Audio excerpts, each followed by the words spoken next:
5 ওয়াক্ত নামাজের পরে আরও একটা তাসবিহ হলো আয়াতুল কুরসি।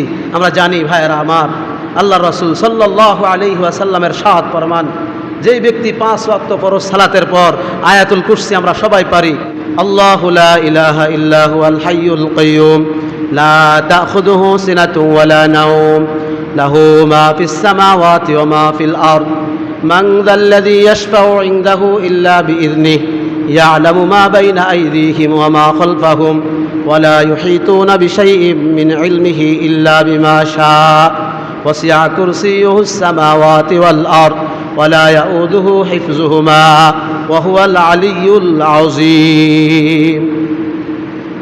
রাসূল সাল্লাল্লাহু আলাইহি ওয়াসাল্লামের শাহাদ ফরমান, যেই ব্যক্তি ফরজ নামাজের পরে এই আয়াতুল কুরসি পাঠ করলো, বেহেশতে যাওয়ার জন্য তার একমাত্র বাধা হলো শুধুমাত্র মৃত্যু।